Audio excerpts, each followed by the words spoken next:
Hello guys, ආයුබෝවන් කියලා පිළිගන්නවා අපේ ගුරුතුමා YouTube channel එකට. අපි මේ වීඩියෝ එකකින් කතා කරමු chemistry MCQ 20ක් ඉතාමත් පහසුවෙන් ලබා ගන්න ආකාරය. අපි මුලින්ම කරන්නේ මොකද්ද? chemistry වල තියෙන පාඩම අනුව ඒ පාඩමෙන් කොච්චර MCQ ප්‍රමාණයක්ද එනවද කියලා අපිට පුළුවන් වර්ගීකරණයක් කරන්න. ඒ වර්ගීකරණය කරාට පස්සේ අපිට පුළුවන් පාඩම අනුව අපිට කොච්චර MCQ ප්‍රමාණයක් අරගන්න පුළුවන්ද කියලා අපිට පුළුවන් ටාගට් එකක් හදාගන්න. එතකොට ළමයි මේ තියෙන්නේ අපිට MCQ ප්‍රශ්න හැදෙන පාඩම් සියල්ලම. එතකොට අපි ගත්තොත් මුලින්ම පරමාණුක ව්‍යුහයේ පාඩම තමයි අපිට හම්බෙන්නේ. ඒ කියන්නේ ශක්ති මට්ටම්, අයනීකරණ ශක්තියින්, ඉන්පසු ක්වොන්ටම් අංක ඒ පාඩමට අදාළ කොටස් තමයි මම මේ කලින් සඳහන් කරේ. එතකොට පරමාණුක ව්‍යුහයෙන් අපිට සාමාන්‍යයෙන් එනවා MCQ දෙකක් විතර.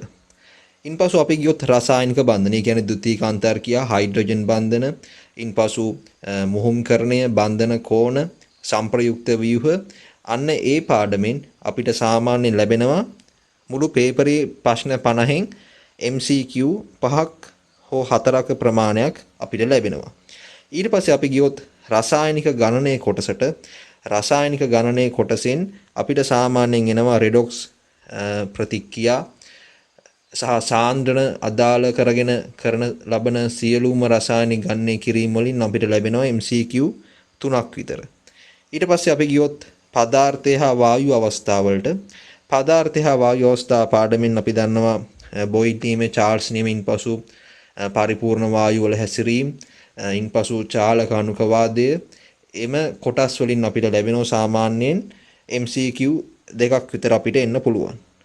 ඊට පස්සේ අපි ගියොත් ශක්ති විද්‍යාව කොටසට.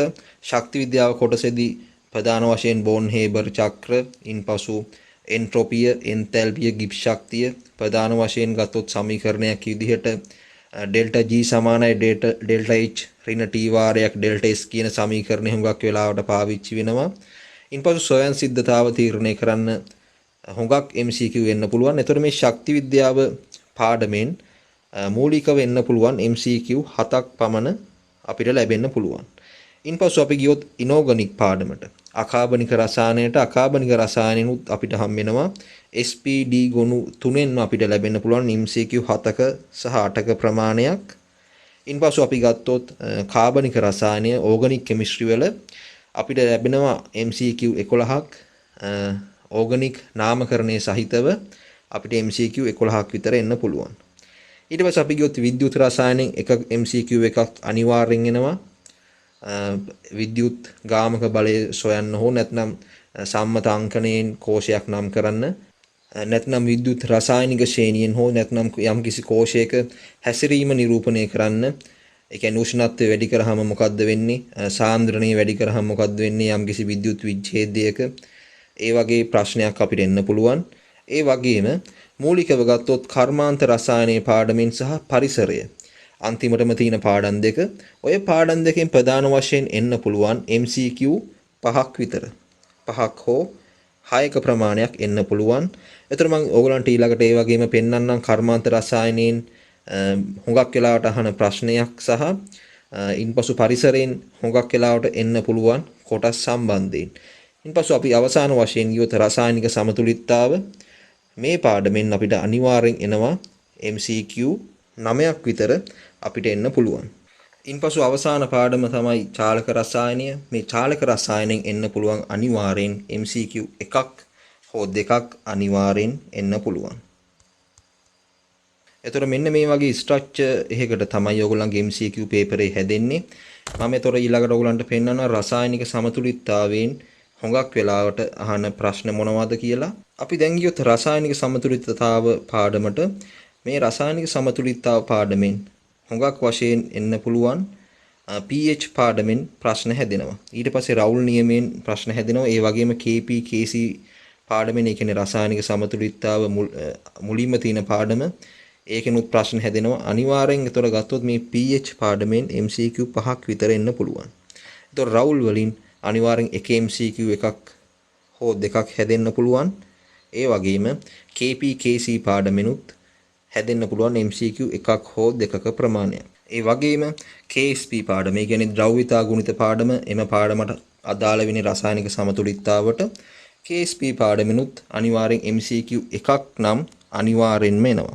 ඒතර ඔයගලන්ට පේනවා ඔයගලන්ට pH පාඩම සුපිරියටම පුළුවන් නම් මේ MCQ පහ අනිවාර්යෙන් අරගන්න පුළුවන්. ඒතර රවුල් පාඩමත් ලේසි සමීකරණ දෙකක් හෝ තුනක වගේ ප්‍රමාණයක් තමයි තියෙන්නේ රවුල් පාඩමේ. එතකොට ඒ ගානත් ඕගලන්ට ඉතාමත් ලේසියෙන් ගොඩ දා ගන්න පුළුවන්. හරි එහෙනම් මම දැන් ඔයගලන්ට පෙන්නන්නම් කොහොමද MCQ 20ක් ඉතාමත් පහසුවෙන් ලබා ගන්න ආකාරය. අපි දන්නවා පළවෙනි අවුරුද්දේ අපි ඉගෙන ගන්නේ පරමාණුක ව්‍යුහය, ඊට පස්සේ රසායනික බන්ධන සහ මුහුම් කරන පාඩම, ඊට පස්සේ රසායනික ගණනය කිරීම සහ පදාර්ථ හා වායුමය අවස්ථා සහ ශක්ති විද්‍යාව. ඒතර ඕගලන්ට මෙන්න මේ මම කලින් සඳහන් කරපු පාඩම් පහ. මේ පාඩම් පහ පමණක් පුළුවන් නම් ඕගලන්ට පුළුවන් සමස්ත වශයෙන් MCQ ඔයගොල්ලෝ ගණනය කරලා බලන්න ඕගලන්ට පුළුවන් MCQ 20ක් විතර මේ පාඩම් පහෙන්ම අරගන්න. හරි. දැන් අපි බලමුකෝ එහෙමනම් ඕගලන්ට රසායනික සමතුලිතතාව පාඩම බැහැම කියලා. ඒ වගේම චාලක රසායනයත් බෑ, කර්මාන්ත රසායනයත් බෑ. නමුත් ඕගලන්ට ඉනෝගනික් කෙමිස්ට්‍රි, ඕගනික් කෙමිස්ට්‍රි හොඳටම පුළුවන්.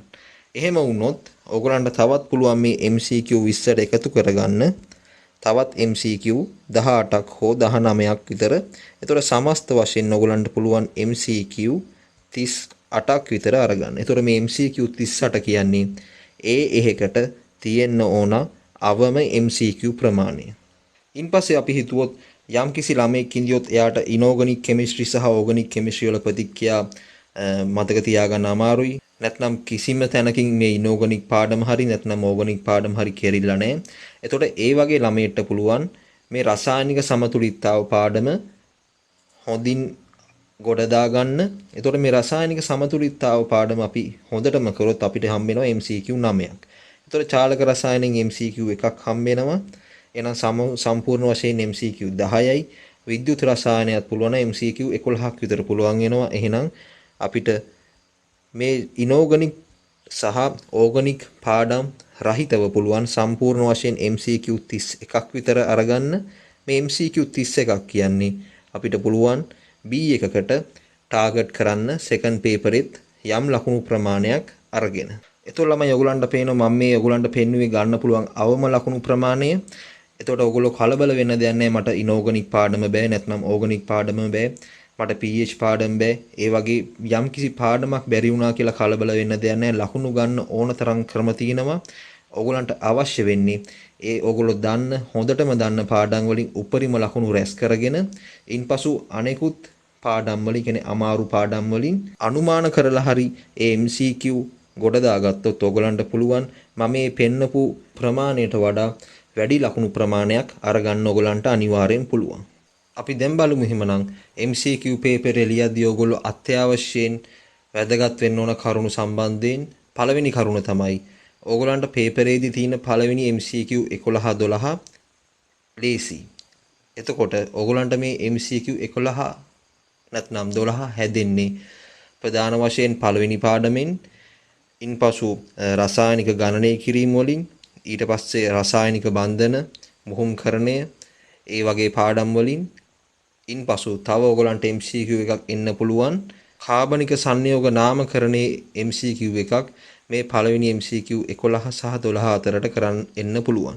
ඒතර ඔයගොල්ලෝ මූලිකව කරන්න ඕන කරුණක් තමයි මේ MCQ 11 නැත්නම් 12 ලේසි නිසා මේ MCQ 11න් 12න් එකක්වත් වරද්දන්න නැතුව ඒ ලකුණු ප්‍රමාණය කෙලින්ම ඔයගලන්ට අරගන්න පුළුවන්. එතකොට දෙවෙනි ප්‍රධාන කරුණ තමයි මම ඔයගලන්ට කලින් කිව්වා රසායනික ගණනය කිරීම වලින් MCQ 3ක් විතර එන්න පුළුවන්. මේ MCQ 3 ඔයගොල්ලෝ අන්තිමටම කරන්න. ඒතර ප්‍රධාන වශයෙන් රෙඩොක්ස් අනුමාපන, ඉන්පසු ස්ටොයිකියෝමිතික අනුපාත වලින් තමයි මේ MCQ 3 හැදෙන්නේ. ඒතර MCQ 3 අන්තිමට කරන්න. මොකද ඔයගොල්ලෝ මේ MCQ 3 මුලින්ම කරන්න ගිහිලා ඔයගොල්ලන්ගේ සුළු කිරීමක් වැරදිලා නැත්නම් උත්තරේ ආවේ නැති වුණොත් ඕගලන්ට අනිත් ප්‍රශ්න වලට දෙන් කාලය දීම අඩු වෙනවා. ඒතකොට ඕගලන්ට ඒ අරගන්න පුළුවන් ලකුණු ප්‍රමාණයත් අඩු වෙනවා. එම නිසා ඕගලන්ට පුළුවන් මේ රසායනික ගණනය කිරීම ප්‍රශ්න ටික අන්තිමටම කරන්න. ඒ කියන්නේ අන්තිම පැය භාගෙදී නැත්නම් අන්තිම විනාඩි 45 දී මේ රසායනික ගණනය කිරීම ටික try කරන්න.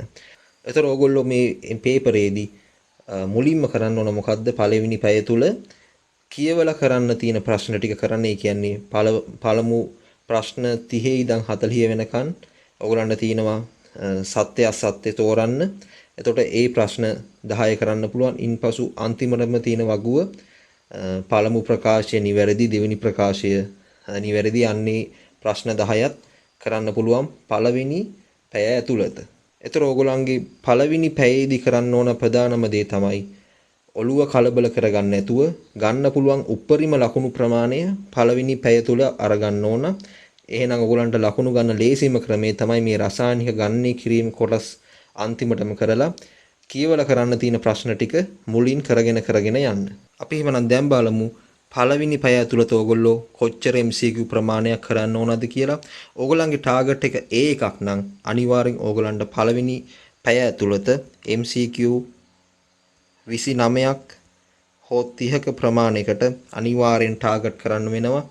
ඒතර ඔයගොල්ලන්ට රසායනික ගණනය කිරීම සුළු කිරීම වරදින්න පුළුවන්.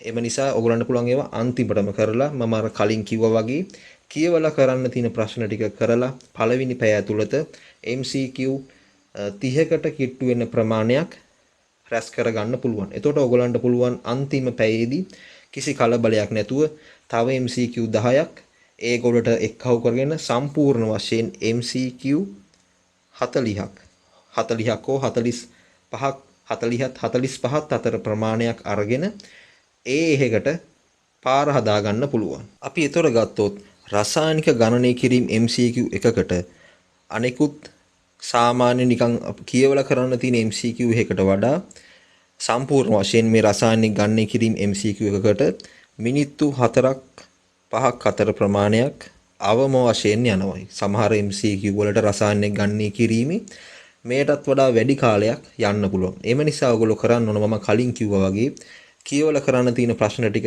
ටට්ටක් ගාලා කරගෙන ඉන්න. ඕගොල්ලන්ට පුළුවන් නම් පළවෙනි පැය ඇතුළත MCQ 30ක් හරියට කරගන්න. ඔයගොල්ලන්ට ඉතාමත් පහසුවෙන් පුළුවන් ඒහෙකට අවශ්‍ය කරන MCQ ප්‍රමාණය අරගන්න. ඔයගොල්ලෝ හිතන්නකෝ ඔයගොල්ලෝ පළවෙනි පැය ඇතුළත MCQ 30ක් හරියට කරගත්තා කියලා. එහෙනම් තව පැයක් ඔයගොල්ලන්ට තියෙනවා. මේ දෙවෙනි පැයේදී ඔයගොල්ලන්ට අවශ්‍ය වෙන්නේ තවත් MCQ 10ක් විතරයි ඒහෙකට යන්න. එතකොට ඔයගොල්ලන්ට පැය දෙකේදී අවම වශයෙන් MCQ 39ක් 40ක ප්‍රමාණයක් අරගන්න පුළුවන් නම් ඔයාලට පුළුවන් සෙකන්ඩ් පේපරෙන් තවත් ලකුණු 35ක ප්‍රමාණයක් අරගෙන එකක් ලේසියෙන්ම අරගන්න. ඒ වගේම විශේෂම කරුණක් තමයි අපි සලකමු රසායනික ගණනය කිරීම MCQ නැතිව වෙනත් MCQ. එතකොට මේ වෙනත් MCQ වලට ඒ කියන්නේ අපි ගත්තොත් සාමාන්‍යයෙන් කියවලා කරන්න තියෙන MCQ එකක්. ඕගොල්ලන්ට මේ කියවලා කරන්න තියෙන MCQ එකකට මිනිත්තු 3කට වඩා යනවා වගේ හිතෙනවා නම් කෙලින්ම MCQ එක අතරින්න ඒ MCQ අතහැරලා ඊළඟට තියෙන MCQ එකට යන්න. මොකද MCQ පේපරේදී වැදගත්ම කරුණක් තමයි ටයිම් මැනේජ්මන්ට් කියන කරුණ. එතකොට ඕගොල්ලන්ට මේ MCQ එක හදාගන්න කිසිම අයිඩියා එකක් නැත්නම් කිසිම තියරියක් මතක් වෙන්නේ නැත්නම් මේ MCQ එක හදන්න ඕගොල්ලන්ට පුළුවන් මේ MCQ එක අතහැරලා ඊළඟ MCQ එකට යන්න. ඔහොම එක දිගට කරගෙන ඇවිල්ලා ආයි අන්තිමටම ඇවිල්ලා අර කරගන්න බැරි වෙච්ච MCQ එක try කරන්න. මොකද එතකොට අන්තිමටම ඇවිල්ලා ආයි බලද්දී සමහරක් හිට ඔය MCQ එක කරන්න ඕන තියරිය මතක් වෙන්න පුළුවන්. ඒ නිසා ඔයගොල්ලෝ හොඳට මතක තියාගන්න මේ MCQ පේපරේදී වැදගත්ම කරුණ තමයි ටයිම් මැනේජ්මන්ට් කියන කරුණ. එම නිසා අපි මේ පැය දෙක ඇතුළත සැලසුම් සහගතව තමයි මේ ප්‍රශ්න වලට පිළිතුරු සපයන්න ඕන. හරි. දැන් අපි බලමු එහෙමනම් කෙමිස්ට්‍රි මුකුත්ම බැරි ළමයෙක් ඉන්නවා කියලා. එතකොට ඒ ළමයා කෙමිස්ට්‍රි වල කිසිම පාඩමක් දන්නේ නමුත් මං කියලා දෙන්නම් ඒ ළමයටත් MCQ 10ක් විතර අරගන්න පුළුවන් ක්‍රමයක් සම්බන්ධයෙන්. අපි දන්නවා MCQ 50ක් අනිවාර්යෙන් MCQ පේපරේ තියෙනවා. මේක කෙමිස්ට්‍රි වලට විතරක් නෙමෙයි අනිත් හැම සබ්ජෙක්ට් එකකටම එහෙමයි. MCQ 50න් අපි දන්නවා පිළිතුරු පහක් තියෙනවා A B C D E වශයෙන්. එතකොට අපි සැලකුවොත් මේ MCQ 50න් පිළිතුරු පහක් තියෙන නිසා එක අකුරකට, කියන්නේ එක පිළිතුරකට සාමාන්‍යයෙන් උත්තර 10ක් විතර නිවැරදි වෙනවා. ඒ කියන්නේ A පිළිතුර තියෙන MCQ 10ක් විතර තියෙනවා පේපරේ. ආයි B පිළිතුර තියෙන MCQ 10ක් විතර තියෙනවා. IC පිළිතුර තියෙන MCQ 10ක් විතර තියෙනවා. ID පිළිතුර තියෙන MCQ 10ක් වගේම අවසාන වශයෙන් E පිළිතුර තියෙන MCQ 10ක් විතර මේ ප්‍රශ්න 50ෙම තියෙනවා. එතකොට අපි සැලකුවොත් මේ C පිළිතුර තියෙන ප්‍රශ්න හොඟක් වෙලාවට මේ C පිළිතුර තමයි හොඟක් ප්‍රශ්න වලට උත්තරේ වෙන්නේ. මේ C පිළිතුර සහිත MCQ 12ක් හෝ 13ක ප්‍රමාණයක් මේ MCQ 50ෙම පවතින්න පුළුවන්. ඒතර ඕගොල්ලෝ මේ ප්‍රශ්න 50ටම MCQ 50ටම මේ MCQ 50ටම ඕගොල්ලෝ C පිළිතුර ලබා දීගෙන ගියොත් ඒත් ඔයාලට පුළුවන් MCQ 13ක් විතර අවම වශයෙන් නැත්නම් MCQ 13ක් හෝ 12ක ප්‍රමාණයක් අරගන්න. ඒතර මේ MCQ 50ටම ඕගොල්ලෝ C පිළිතුර දීගෙන ගියොත් ඔයාලට පුළුවන් අවම වශයෙන් MCQ 12ක්වත් අරගන්න. මම මේ ක්‍රමේ අනුමත නම් කරන්නේ. නමුත් ඔයාලට මුකුත්ම කරන්න දෙයක් නැත්නම් විතරක් මේ වගේ ක්‍රමයක් හරි try කරන්න පුළුවන්. මට ඔයාලට අවසාන වශයෙන් දෙන්න තියෙන උපදේශ තමයි කෙමිස්ට්‍රි වල පළවෙනි පාඩම, දෙවෙනි පාඩම, තුන්වෙනි පාඩම ඒ කියන්නේ රසායනික ගණනය කිරීම, ඉන්පසු පදාර්ථයේ සහ වායු අවස්ථා, ඉන්පසු අවසාන වශයෙන් ශක්ති විද්‍යාව කියන පාඩම ගොඩ දාගත්තොත් ඒ පාඩම් පහවත් පුළුවන් නම් ඔයාලට අවම වශයෙන් MCQ 20ත් 25ක අතර ප්‍රමාණයක් අරගන්න පුළුවන්.